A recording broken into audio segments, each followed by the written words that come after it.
الحمد لله نحمده ونستعينه ونستغفره ونؤمن به ونتوكل عليه ونعوذ بالله من شرور أنفسنا ومن سيئات أعمالنا من يهده الله فلا مضل له ومن يضلله فلا هادي له ونشهد أن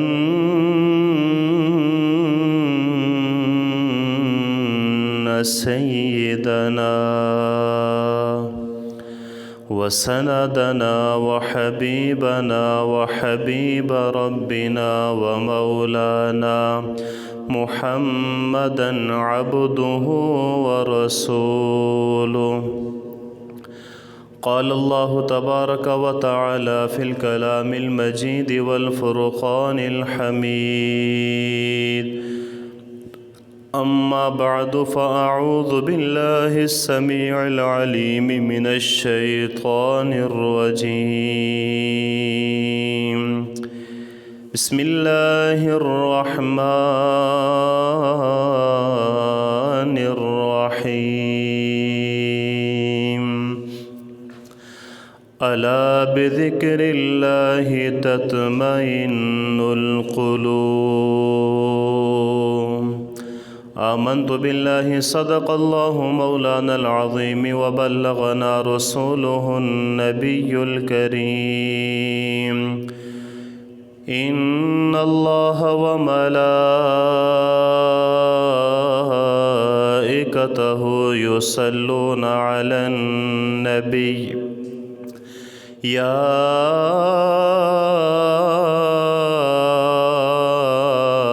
أيها الذين آمنوا صلوا عليه وسلموا تسليما الصلاة والسلام عليك يا سيدي يا رسول الله الصلاة والسلام عليك يا سيدي يا حبيب الله الصلاة والسلام عليك يا سيدي يا نبي الله وعلى آلك وأصحابك يا نور الله مولاي صل وسلم دائما أبدا على حبيبك خير الخلق كلهم محمد سيد الكونين والثقلين والفريقين من عرب ومن عجم مولاي صل وسلم دائما أبدا على حبيبك خير الخلق كلهم واہ کیا جود و کرم ہے شہ بطحا تیرا نہیں سنتا ہی نہیں مانگنے والا تیرا تیرے قدموں میں جو ہے غیر کا منہ کیا دیکھیں کون نظروں پہ چڑھے دیکھ کے تلوا تیرا تیرے ٹکڑوں سے پلے غیر کی ٹھوکر پہ نہ ڈال جھڑکیاں کھائیں کہاں چھوڑ کے صدقہ تیرا تیری سرکار میں لاتا ہے رضا اس کو شفیع جو میرا غوث ہے اور لاڈلا بیٹا تیرا، جس کی تسکین سے روتے ہوئے ہنس پڑے، اس تبسم کی عادت پہ لاکھوں سلام۔ جس سہانی گھڑی چمکا طیبہ کا چاند، اس دن افروز ساعت پہ لاکھوں سلام۔ جس نے ختم نبوت پہ پہرا دیا، اس خادم کی جرت پہ لاکھوں سلام۔ ڈال دی قلب میں عظمت مصطفیٰ، سیدی اعلی حضرت پہ لاکھوں سلام۔ کیا پیش کروں جانا، کیا چیز ہماری ہے، یہ دل بھی تمہارا ہے، یہ جان بھی تمہاری ہے۔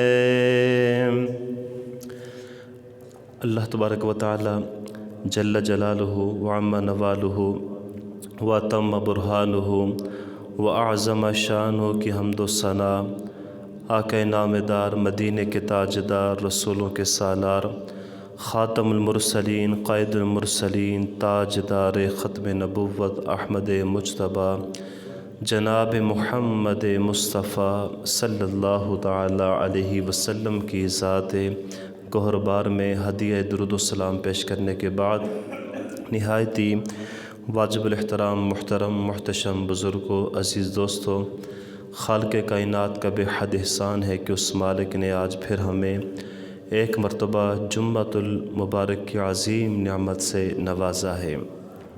حضرات گرامی، رجب المرجب کا پیارا مہینہ تشریف لا چکا ہے۔ یہ بہت ہی بابرکت مہینہ ہے۔ اللہ پاک کے آخری نبی رسول ہاشمی صلی اللہ تعالی علیہ وسلم نے فرمایا، رجب شہر اللہ تعالی و شعبان شہری و رمضان شہر امتی، یعنی رجب اللہ کا مہینہ ہے، شعبان میرا مہینہ اور رمضان میری امت کا مہینہ ہے۔ روایات کے اندر آتا ہے، جب رجب المرجب کی آمد ہوتی، پیارے آقا مدینے والے مصطفیٰ صلی اللہ علیہ وسلم یہ دعا فرمایا کرتے تھے، اللہم بارک لنا فی رجب و شعبان و بلغنا رمضان، یعنی اے اللہ پاک تو ہمارے لیے رجب اور شعبان میں برکتیں عطا فرما اور ہمیں رمضان تک پہنچا۔ تو یہ بہت ہی بابرکت مہینہ ہے، یوں کہہ لیں کہ نیکیاں کمانے کا مہینہ ہے اور برکتیں حاصل کرنے کا مہینہ ہے۔ حضرت ابو بکر شبلی مشہور ولی کامل ہیں۔ آپ کے بارے میں آتا ہے کہ آپ وضو کر رہے تھے، اچانک غیب سے آواز آئی، اے شبلی، ظاہری پاکی تو نے حاصل کر لی، باطنی طہارت یعنی دل کی پاکی کہاں ہے؟ اس غیبی آواز نے آپ کے دل پر گہرا اثر کیا اور آپ فوراً جو تھے وہ گھر آئے اور اپنی تمام جائیداد، مال و دولت جو تھی وہ اللہ کی راہ میں خرچ کر دی، صرف نماز پڑھنے کے لیے چند جو ضروری کپڑے تھے وہ آپ نے رکھے۔ 1 سال اسی طرح گزرا، پھر سید الطائفہ یعنی اولیاء کے سردار حضرت جنید بغدادی رحمۃ اللہ تعالی علیہ کی خدمت میں حاضر ہوئے اور آپ نے فرمایا، اے شبلی، جو طہارت آپ نے اختیار کی ہے وہ بہت فائدہ مند ہے۔ اب یہاں پر ذرا غور کریں کہ ہمارے بزرگان دین اللہ پاک کے نیک بندے کیسے کیسے اللہ پاک کا قرب حاصل کرنے کے لیے کوششیں کیا کرتے تھے۔ حضرت ابو بکر شبلی رحمۃ اللہ تعالی علیہ نے دل سے دنیا کی محبت نکالنے اور یکسوئی کے ساتھ اللہ پاک کی عبادت میں مصروف رہنے اور محبت الہی، اپنے دل کو محبت الہی بنانے کے لیے آپ نے سارا مال، ساری جائیداد، سب کچھ اللہ کی راہ میں خرچ کر دیا۔ ظاہر سی بات ہے کہ جب انسان نے کچھ پانا ہوتا ہے تو اس کے لیے کچھ کھونا بھی پڑتا ہے۔ کسی شاعر نے کیا خوب کہا، سچ ہے کہ انسان کو کچھ کھو کے ملا کرتا ہے، انسان کو کچھ کھو کے ملا کرتا ہے، آپ کو کھو کے تجھے پائے گا جو جویا تیرا۔ یعنی حقیقت ہے کہ کچھ پانے کے لیے کچھ کھونا پڑتا ہے۔ یا اللہ پاک، تیرا چاہنے والا اپنے آپ کو مٹا کر ہی تجھے پا سکے گا۔ تو جب تک بندہ اپنا اندر مٹائے گا نہیں، اللہ اس وقت تک بندے کو مل نہیں سکتا۔ دعا کیا کریں کہ اللہ پاک ہمیں پاکیزہ صاف دل جو ہے وہ عطا فرمائے۔ ہمارے جو دل ہیں یہ سخت ہو چکے ہیں، ہم جو ہے بہت سخت ہو چکے ہیں۔ ہمارا ظاہر تو اچھا ہے لیکن ہمارا باطن جو ہے یہ بہت برا ہے۔ ہم بھی غور کریں کہ ہماری جو باطنی طہارت یعنی جو دل کی طہارت ہے وہ ہم کتنی کرتے ہیں۔ ہم نہاتے ہیں، دھوتے بھی ہیں، ظاہری جسم کو سنوارنے کے لیے ہم بڑی کوشش کرتے ہیں۔ کپڑے میلے ہوں تو اچھے کپڑے پہننے کی کوشش کرتے ہیں، میلے کپڑے پہن کر ہم لوگوں کے سامنے جانے میں شرم محسوس کرتے ہیں۔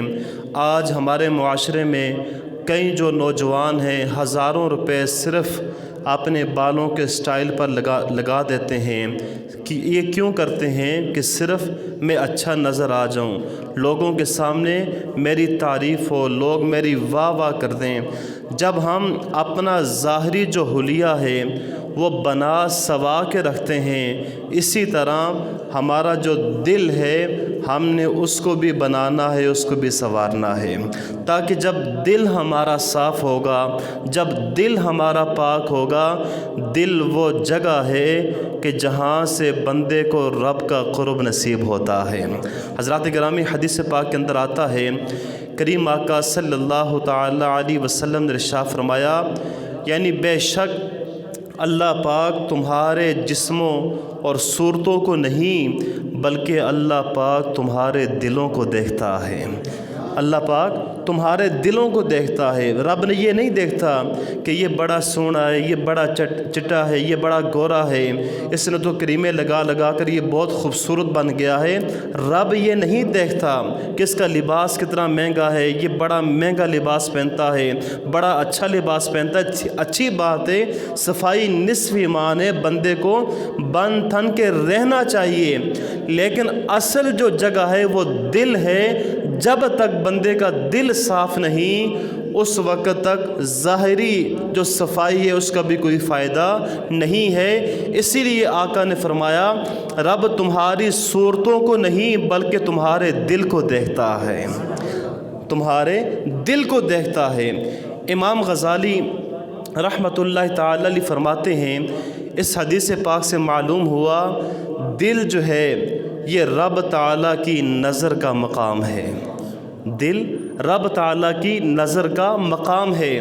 تعجب ہے اس شخص پر کہ جو ظاہر کو سنوارنے کا اہتمام کرے، اپنا ظاہر دھوئے، میل صاف کرے، کپڑے اچھے پہنے تاکہ لوگ عیب نہ نکال سکیں، مگر دل کی صفائی کا کوئی اہتمام نہ کرے کہ جو رب کی نظر کا مقام ہے۔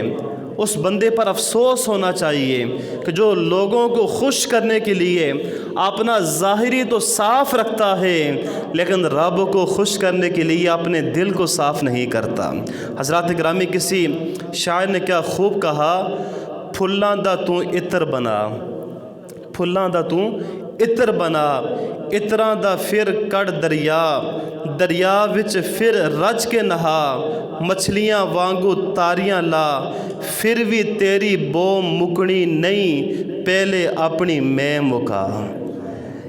کیا مطلب کہ پھولوں کا عطر بنا لو، خوشبو بنا لیں، اب عطر کا جو ہے وہ دریا جاری کر دو، دریا میں مچھلیوں کی طرح تیرتے رہو، جس طرح مچھلیاں جو ہیں وہ دریاؤں میں، سمندروں میں تیرتی رہتی ہیں، اس طرح تم تیرتے رہو، پھر بھی تمہارے اندر کی بدبو ختم نہیں ہوگی، پہلے اپنی میں ختم کرو، یعنی اپنا جو دل ہے، باطن جو ہے، اس کو صاف کرو۔ جب یہ صاف ہو گیا تو پھر ہر چیز جو ہے وہ صاف ہو جائے گی۔ حضرت سلطان العارفین شیخ سلطان باہو رحمۃ اللہ تعالی علیہ فرماتے ہیں، اگر نہانے دھونے سے رب ملتا، بڑی خوبصورت بات ہے، توجہ کریں، فرماتے ہیں اگر نہانے دھونے سے رب ملتا تو مچھلیاں رب کے بہت زیادہ قریب ہوتی، کیونکہ وہ تو ہر وقت پانی میں رہتی ہیں، وہ تو ہر وقت نہاتی دھوتی رہتی ہیں۔ فرماتے ہیں اگر نہانے دھونے سے رب ملتا تو مچھلیاں جو ہیں وہ رب کا قرب پا لیتی، اگر رب کریم اچھے بال بنوانے کے ذریعے ملتا تو بھیڑ بکریوں کے جو بال ہیں وہ زیادہ ہوتے ہیں، وہ رب کے زیادہ مقرب ہوتی، مگر حقیقت یہ ہے رب ان کو ملتا ہے جن کی نیت سچی اور دل صاف ہوتا ہے۔ رب ان کو ملتا ہے جن کی نیت سچی، دل صاف ہوتا ہے۔ اور شیخ الاسلام حضرت بابا فرید الدین فرماتے ہیں اللہ پاک اور بندے کے درمیان حجاب یعنی رکاوٹ یا پردہ صرف دل کی گندگی کا ہے، اگر یہ پردہ اٹھ جائے یعنی بندے کا دل پاک ہو جائے تو بندے کو اللہ کا قرب بھی نصیب ہو جاتا ہے، بندے کو اللہ کا قرب نصیب ہو جاتا ہے۔ حضرات گرامی، پتہ یہ چلا کہ ہمیں اپنا دل جو ہے نا یہ صاف کرنا چاہیے۔ بظاہر تو یہ ایک گوشت کا لوتھڑا ہے، خون کا لوتھڑا ہے، لیکن ساری چیزیں اس پر ہیں، اگر یہ صحیح سارا جسم صحیح، اگر یہ غلط تو سارا جسم انسان کا غلط ہے۔ کسی نے کیا خوب کہا، پاک ہوویں تے پاک ملیں، بن پاکو پاک نہیں ملتا، پاک ہوویں تے پاک ملے، بن پاکو پاک نہیں ملتا، سارے جسم دے دھومن نالو تو دھو لے ٹکڑا دل دا۔ یعنی بندہ جو ہے اس وقت تک اللہ کا قرب جو ہے وہ حاصل نہیں کر سکتا جب تک اپنا دل جو ہے یہ صاف نہیں کرے گا، اپنے دل کی جو طہارت ہے اسے نہیں اپنائے گا۔ حضرات کرام توجہ فرمائیے، ہمارے جسم میں سب سے جو قیمتی عضو ہے، علم، عمل، اخلاق، کردار، عقل، دانائی، عزت، بزرگی، اس سب کا تعلق جو ہے وہ دل کے ساتھ ہے۔ ہر چیز کا تعلق اس کے ساتھ ہے، دل کے ساتھ ہے۔ سائنسدانوں کے نزدیک وہ یہ کہتے ہیں ہمارے جسم کو ہمارا دماغ جو ہے یہ کمانڈ کرتا ہے، یعنی سارے جسم کو کمانڈ ہمارا دماغ کرتا ہے۔ ہم نے اپنی انگلی کو ذرا سے بھی حرکت دینی ہو تو اس کے لیے دماغ جو ہے انگلی کو حکم دیتا ہے تو انگلی جو ہے وہ حرکت کرتی ہے، اگر دماغ حکم نہیں دے گا تو انگلی بھی حرکت نہیں کرتی۔ اگر دماغ جو ہے یہ احکام دینا چھوڑ دے تو ہمارا سارا جسم مفلوج ہو جائے، سارا جسم بیکار ہو جائے۔ تو روحانی اعتبار سے ہمارے جو پورے جسم کی کمانڈ ہے وہ ہمارے دل کے پاس ہے۔ کس کے پاس ہے بولیے؟ دل کے پاس، ہمارے دل کے پاس ہے۔ ہمارا دل جو حکم دیتا ہے ہم وہی کرتے ہیں، دل جو کہتا ہے ہم وہی کرتے ہیں۔ ہماری عادات، ہمارے اخلاق، ہمارے کردار وہی ہوتے ہیں جو ہمارا دل کہتا ہے۔ دل کہتا ہے نیکی کر لے تو ہم نیکی کرتے ہیں۔ اگر یہی دل اندر سے کہہ دے برائی کرنی ہے تو ہم برائی کی طرف چلے جاتے ہیں۔ تو پتہ یہ چلا دل جو ہے یہ سارے جسم کی کمانڈ ہے۔ اگر یہ صحیح ہو جائے گا سارا جسم صحیح ہے، اگر یہ خراب ہو گیا تو سارا جسم ہی خراب ہے۔ اس لیے کریم آقا صلی اللہ تعالی علیہ وسلم نے ارشاد فرمایا، الا وان فی الجسد مضغۃ اذا صلحت صلح الجسد كله واذا فسدت فسد الجسد كله الا وهي القلب۔ سن لو بے شک جسم میں ایک خون کا لوتھڑا ہے، جب وہ ٹھیک ہو جائے تمام جسم ٹھیک ہو جاتا ہے، جب وہ لوتھڑا بگڑ جائے سارا جسم بگڑ جاتا ہے۔ سن لو وہ لوتھڑا دل ہے۔ وہ لوتھڑا کیا ہے بولیے؟ دل ہے۔ اگر دل صحیح تو بندہ جو ہے وہ سارا صحیح، بندہ بھی نیک بن جاتا ہے، سنور جاتا ہے۔ اگر دل ہی بگڑ جائے تو بندہ بھی جو ہے وہ پھر الٹے جو کام وہ کرتا ہے۔ علماء کرام یہ فرماتے ہیں بندے کے تمام کام اس کے دل سے وابستہ ہیں۔ اس حدیث پاک کا مطلب یہ ہے کہ بندے کے سارے جو کام ہیں وہ اس کے دل سے وابستہ ہیں۔ اگر دل پاک اور صاف ہو، دل کے اندر اللہ کی محبت ہو، دل کے اندر اللہ کا خوف ہو، رب کا ڈر ہو، تو بندہ پھر گناہوں سے بھی بچتا ہے۔ گناہوں سے بچ کر بندہ جو ہے وہ نیک کام کرتا ہے۔ کیوں؟ دل اس کا صاف ہے، دل کے اندر رب کا خوف ہے، دل کے اندر جو ہے وہ رب تعالیٰ کا ڈر ہے۔ تو جب دل سے ڈر نکل گیا، رب کا خوف نکل گیا، پھر جو دل ہے وہ برائی کی طرف جاتا ہے، پھر بندہ برے کام کرتا ہے، پھر بندہ جو ہے وہ گناہوں کی طرف جاتا ہے۔ اس لیے فرمایا کہ دل جو ہے اس کو سارے جسم کا بادشاہ کہا گیا ہے۔ جس طرح ایک لشکر کا بادشاہ ہوتا ہے، اگر بادشاہ نیک ہو سارا لشکر ہی نیک ہوتا ہے، اگر بادشاہ بگڑ جائے سارا لشکر جو ہے وہ تباہ و برباد ہو جاتا ہے۔ اسی طرح دل کا جسم کا جو بادشاہ ہے وہ ہمارا دل ہے، اگر یہ صحیح تو سارا جسم ہمارا صحیح ہے۔ حضرات گرامی، اس لیے ہم نے جو ہے وہ دل اپنے صاف کرنے ہیں، دل ہم نے پاک کرنے ہیں۔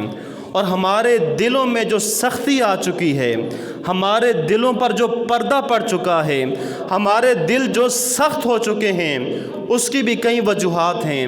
اور اس کی وجہ کیا ہے کہ جب بندہ گناہ کرتا ہے، برے کام کرتا ہے، تو دل بندے کا جو ہے یہ سخت ہو جاتا ہے۔ اور جب بندے کا دل سخت ہو گیا تو بندہ پھر رب سے دور ہو جاتا ہے۔ اور جب دل بندے کا صاف ہو گیا، دل اچھا ہو گیا، پھر بندہ جو ہے وہ رب تعالیٰ کے قریب ہو جاتا ہے۔ بہت ہی خوبصورت بات میں آپ کو بتانے لگا ہوں، ذرا غور سے سننا اور غور کرنا کہ دل کی کتنی اہمیت ہے، دل کی کتنی اہمیت ہے۔ اگر دل ہمارا صحیح ہے تو سب چیزیں صحیح، اگر دل ہمارا خراب ہے تو سارا جسم ہی خراب ہے۔ سنیے، حضرت لقمان حکیم بہت عقل مند، دانا، نیک، پرہیزگار اللہ کے ولی تھے، ولی کامل تھے۔ نام تو آپ نے ان کا سنا ہوگا، قرآن کریم میں بھی آپ کا ذکر آیا ہے، بلکہ قرآن پاک کی پوری ایک سورت آپ کے نام سے منسوب ہے، سورہ لقمان۔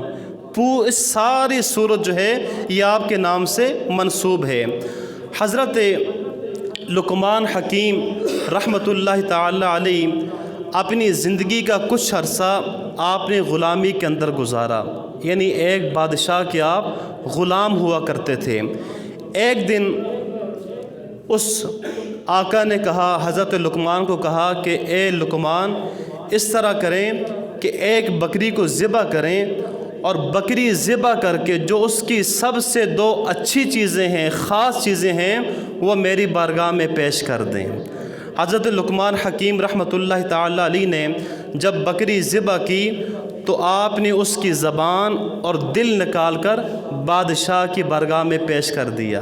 کہا کہ حضور، یہ بکری کے جسم میں سب سے اعلیٰ، سب سے خوبصورت اور سب سے بہترین چیزیں ہیں۔ کچھ عرصہ گزرا، بادشاہ نے پھر کہا، لقمان جاؤ ایک بکری ذبح کر کے اس کی جو سب سے اچھی چیزیں ہیں وہ میری بارگاہ میں پیش کریں۔ حضرت لقمان حکیم نے پھر بکری ذبح کی اور پھر آپ نے زبان اور دل بادشاہ کے دربار میں پیش کیا۔ تو بادشاہ کہنے لگا، لقمان کیا بات ہے، جب میں نے پہلے کہا جو اچھی چیزیں ہیں وہ میری بارگاہ میں پیش کریں، پہلے اس نے کہا کہ اچھی چیزیں پیش کریں، بعد میں اس نے کہا کہ جو بدترین چیزیں ہیں یعنی جو بری چیزیں ہیں وہ 2 میری بارگاہ میں پیش کریں۔ تو کہا کہ لقمان، جب میں نے اچھی چیز کا کہا تم نے پھر بھی زبان اور دل میری بارگاہ میں پیش کیا، اور جب میں نے بری چیز کا کہا تم نے پھر بھی زبان اور دل میری بارگاہ میں پیش کیا، وجہ کیا ہے؟ تو حضرت لقمان نے بڑا پیارا جواب دیا۔ اس نے کہا، بادشاہ سلامت، اگر دل اور زبان صحیح ہے تو یہ سب سے بہتر ہے، اگر یہ دونوں چیزیں خراب ہو جائیں یہ سب سے بری ہو جاتی ہیں، یہ سب سے بری ہو جاتی ہیں۔ اگر یہ زبان یہ دل صحیح تو پھر ہر چیز صحیح ہے، اگر یہ دونوں چیزیں خراب ہو جائیں تو پھر یہ سب سے بری ہیں۔ تو بہت ہی خوبصورت یہ بات تھی کہ دل جو ہے نا یہ اگر صحیح ہے، زبان صحیح ہے تو بندے کا سارا جسم صحیح، اگر یہ دونوں چیزیں جو ہیں خراب ہو جائیں تو بندہ جو ہے وہ سب کا سب جو ہے وہ خراب ہو جاتا ہے۔ یہ حقیقت میں سچی بات ہے کہ دل بگڑ جائے نا انسان کہیں کبھی نہیں رہتا۔ دل بگڑنا اس کا مطلب ہے کہ دل پر زنگ چڑھنا، دل کا سیاہ ہو جانا، یہ دنیا میں سب سے بڑی بندے کی سزا ہے کہ جس کا دل کالا ہو جائے۔ کالے کا مطلب یہ ہے کہ اس پر زنگ لگ جائے، وہ گناہ پہ گناہ کرتا چلا جائے۔ ایک تو ہوتا ہے بندہ گناہ کرتا ہے، اللہ اس سے توبہ کی توفیق دے دیتا ہے، لیکن ایک وہ ہے کہ گناہ کر کے پھر اس پہ واہ واہ کرنا، اکڑ کے چلنا اور پھر گناہ پہ گناہ کرنا، یہ گویا کہ بندے کا دل جو ہے وہ سخت اور اس پر زنگ جو ہے وہ چڑھتا جا رہا ہے۔ ترمذی شریف کی حدیث پاک کہ میرے کریم آقا صلی اللہ تعالی علیہ وسلم نے فرمایا، ان ابعد الناس من اللہ القلب القاسی، یعنی لوگوں میں سخت دل والا سب سے بڑھ کر اللہ سے دور ہے۔ یعنی جس کا دل سخت ہے وہ لوگوں میں سب سے بڑھ کر اللہ سے وہ دور ہے۔ تو پتہ یہ چلا کہ جس کا دل سخت ہو جاتا ہے وہ اللہ سے دور ہو جاتا ہے۔ اور ایک حدیث پاک میں ہے کہ 4 چیزیں جو ہیں یہ بدبختی کی علامت ہیں۔ کتنی چیزیں؟ 4 چیزیں فرمایا کہ یہ بدبختی کی علامت ہے۔ نمبر 1، آنکھوں کا جمود۔ اس کا مطلب یہ ہے کہ آنکھوں سے آنسو نہ نکلنا، دعائیں مانگیں، رب کی بارگاہ میں گڑ گڑائیں، یا آپ جو ہیں جب بھی کوئی ایسا کام کریں تو آپ کی آنکھوں سے آنسو نہ نکلیں تو سمجھ لیں کہ یہ آنکھوں کا جمود ہے، یہ بدبختی کی علامت ہے۔ یعنی بندے کو رونا ہی نہ آئے تو کبھی کبھی جو ہے آنسو بہانے کی کوشش کیا کریں، اگر آنسو نہ بھی بہیں تو رونے والوں کی شکل اختیار کر لیا کریں، کیونکہ حدیث پاک میں آتا ہے کہ اگر اللہ کے خوف کی وجہ سے، رب کے ڈر کی وجہ سے مکھی کے سر جتنا جو آنسو ہے وہ بہہ کر آپ کی پلکوں پہ آ گیا، رب تعالیٰ بندے کی مغفرت فرما دیتا ہے کہ یار ہم کسی دنیا دار کی بارگاہ میں تو نہیں رو رہا نا، اپنے رب کی بارگاہ میں وہ آنسو بہا رہا ہے۔ وہ آنسو کا بہنا رب کو اتنا پسند آتا ہے کہ رب بندے کی مغفرت فرما دیتا ہے۔ تو فرمایا کہ 4 چیزیں بدبختی کی علامت ہیں۔ پہلا ہے آنکھوں کا جمود، یعنی رونا نہ آنا، آنسو نہ نکلنا۔ دوسرا ہے دل کی سختی، کہ بندے کا دل سخت ہو جائے۔ تیسری ہے لمبی امید، کہ میں لمبا جیوں گا، میں یہ کروں گا، میں وہ کروں گا، یہ بھی بدبختی کی علامت ہے۔ اور چوتھی چیز ہے دنیا کا لالچ، ہر وقت دنیا کا لالچ کرنا، یہ بھی میرے پاس آ جائے، وہ بھی میرے پاس آ جائے، فلاں کا مال بھی میرے پاس آ جائے۔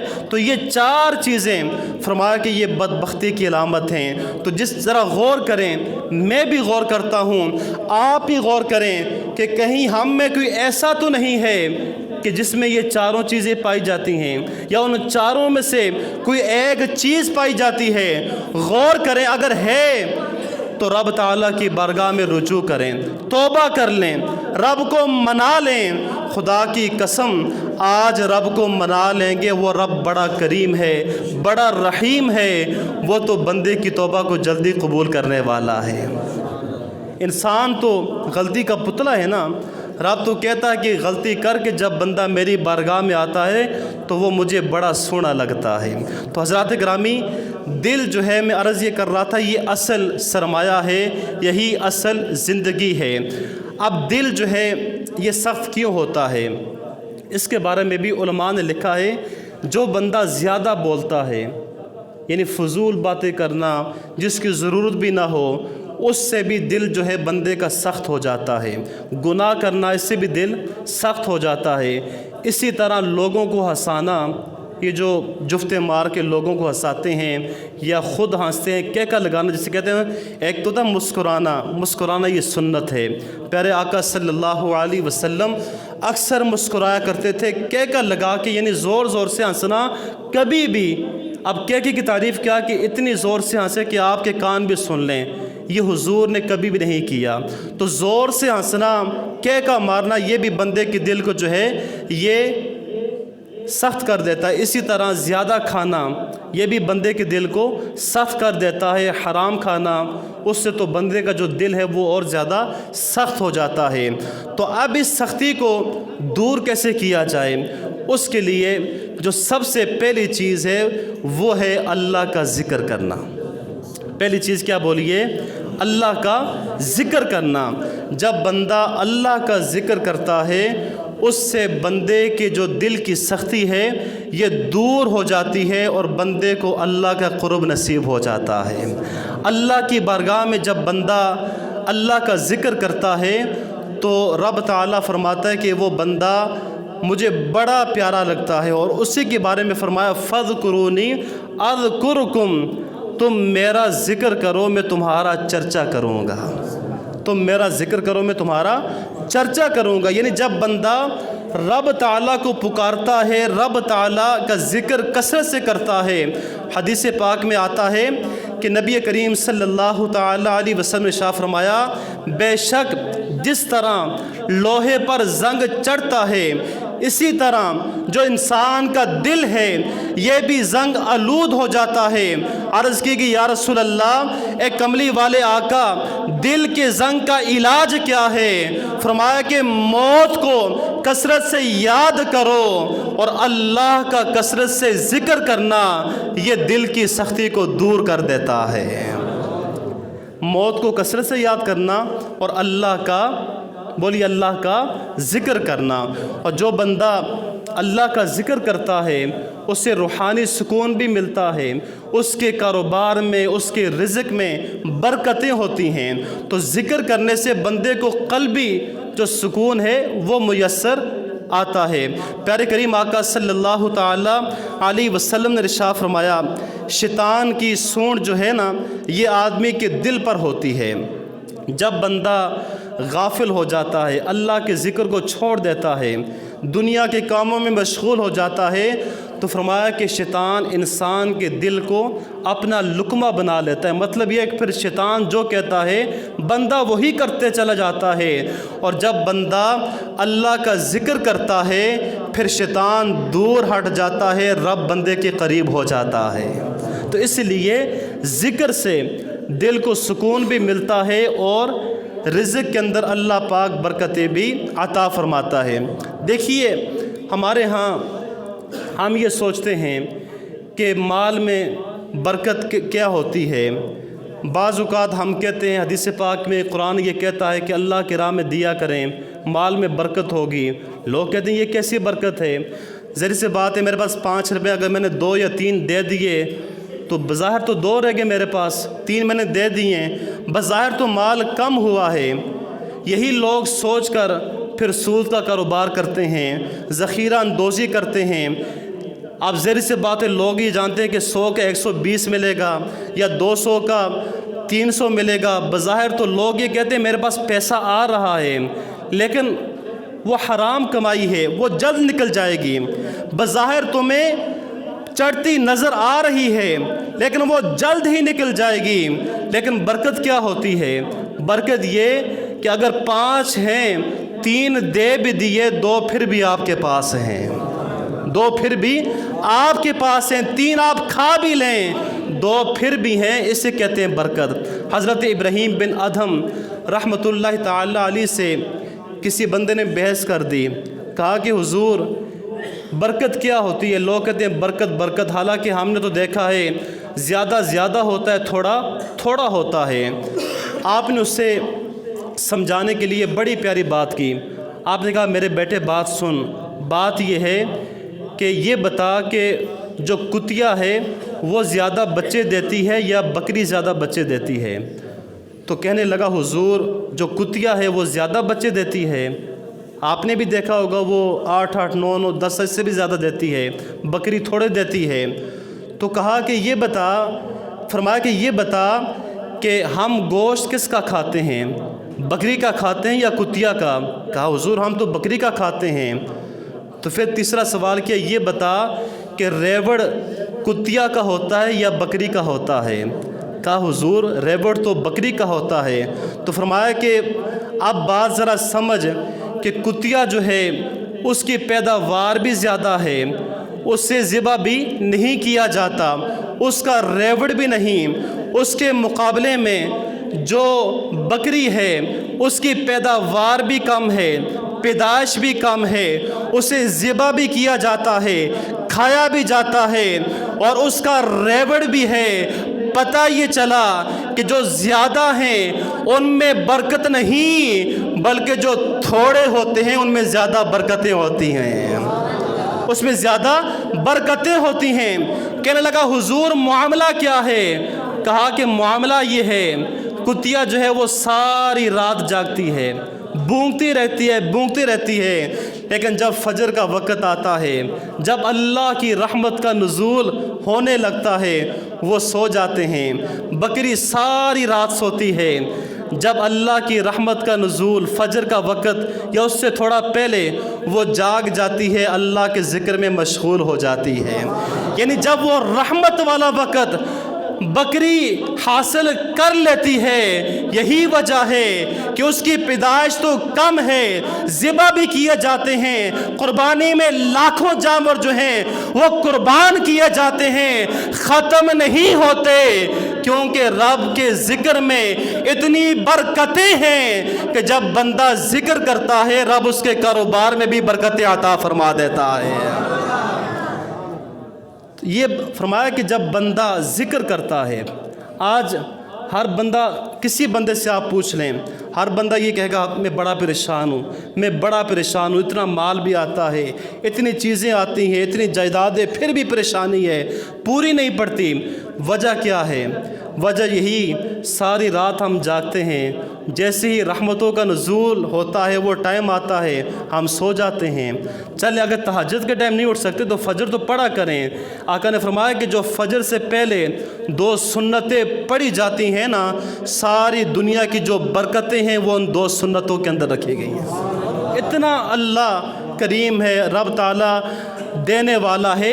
کوشش کیا کریں صبح اٹھ کر نماز پڑھا کریں، اور جو بندہ نہیں پڑھتا، جو پڑھنے والے ہیں ان کو تو سکون ملتا ہی ملتا ہے، جو نہیں پڑھتا آج وہ میری بات اپنے دل پہ بٹھا لے، ایک دن آپ نماز پڑھ کے تو دیکھیں، صبح اٹھ کر دیکھیے پہلے جو دن گزرے ہیں ان سے اس دن کے جس دن آپ نے اٹھ کر فجر کی نماز پڑھی ہوگی آپ کو زیادہ سکون محسوس ہوگا، آپ کا جو چہرہ ہے وہ زیادہ کھلا ہوگا، آپ کی جو دنیا ہے وہ بدلی ہوگی، کیونکہ ہم صبح کا آغاز ہی رب کے نام سے کر رہے ہیں۔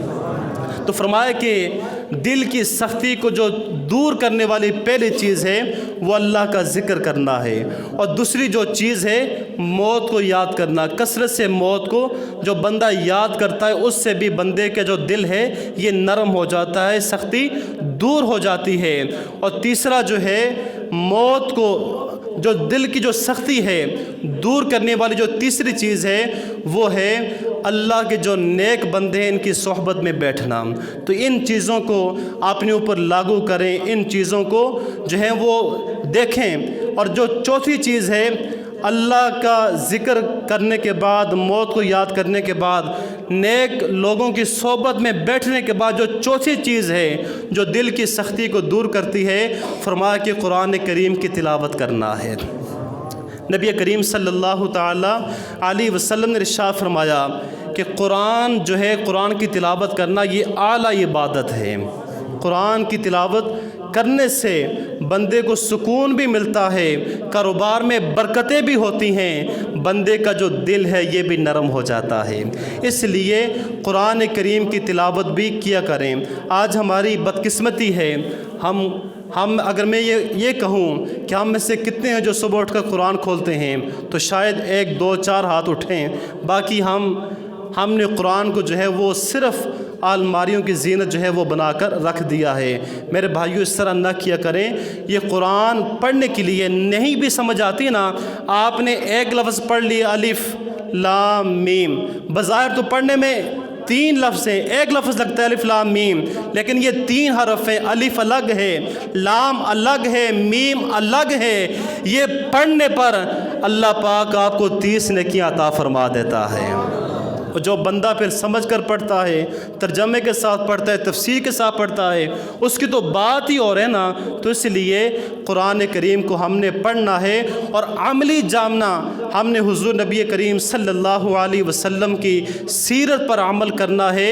یہی وجہ ہے جب ہم قرآن کریم کی تلاوت کو عام کریں گے، پھر یہ جو لوگ جس طرح چند روز پہلے سویڈن کے اندر ہوا کہ قرآن پاک کی برہمتی کی گئی اور قرآن پاک کو سر عام جلایا گیا، کسی نے کوئی مذمت نہیں کی، کسی ملک نے۔ ہمارا تو الحمدللہ ایک مذہب اسلام کو ہم ماننے والے ہیں۔ اسلام ایک ایسا خوبصورت دین ہے کہ جتنے نبی گزرے ہیں سب پر ایمان لاتے ہیں، ان پر جتنی کتابیں آئی ہیں سب پر ہمارا ایمان ہے۔ اگر بندہ ایک کا بھی انکار کرے گا وہ کافر ہو جائے گا۔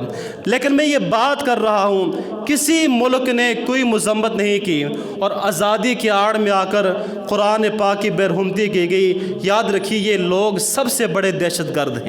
یہ عالم اسلام جتنے مسلمان ہیں سب کا دل دکھاتے ہیں، آئے روز یہ کچھ نہ کچھ کرتے ہیں۔ ہم دوسروں کی بات کیا کریں؟ کیا ہمارے ملک میں سے کسی نے کسی وزیر کا، کسی مشیر کا، وزیر اعظم کا، صدر کا آپ نے بیان سنا ہے؟ نہیں سنا۔ وجہ کیا ہے؟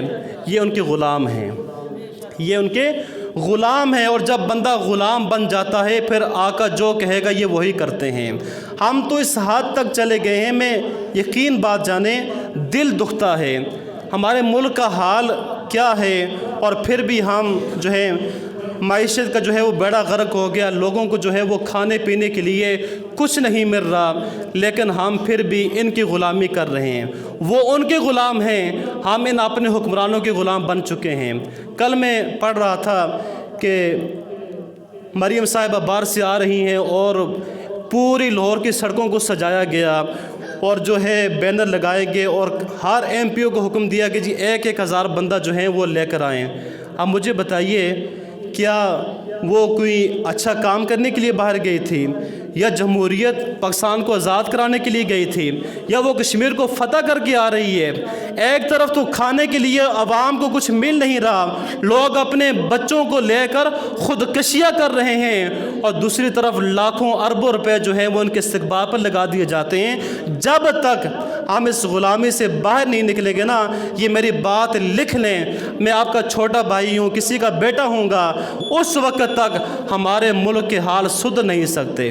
ہم اسی طرح غربت کی چکی میں پستے رہیں گے اور یہ ہمارے اوپر آقا بن کر ہمیں استعمال کرتے رہیں گے۔ اس لیے میرے بھائیوں ہمیں سوچنا پڑے گا، اور یہ جتنے لوگ ہیں ان کو تو توفیق نہیں ہونی، لیکن نوجوانوں آپ کے پاس ایک سوشل میڈیا کا پلیٹ فارم ہے، فیس بک ہے، سوشل میڈیا ہے، اس پر قرآن پاک کو عام کرو، تلاوت کیا کرو، قرآن پاک کے بینر لگاؤ اور ان کو بتا دو ہم سچے نبی کے امتی ہیں، اور ہمارے نبی پر جو آنے والی کتاب ہے وہ بھی سچی کتاب ہے۔ اس لیے میرے بھائیوں جب تک ہم عملی طور پر صحیح مسلمان نہیں بنیں گے نا، اس وقت تک ہمارے دل جو ہیں وہ دکھتے رہیں گے۔ اللہ مجھے آپ سب کو صحیح معنوں میں مسلمان بننے کی توفیق عطا فرمائے۔ وما علیہ الا البلاغ المبین۔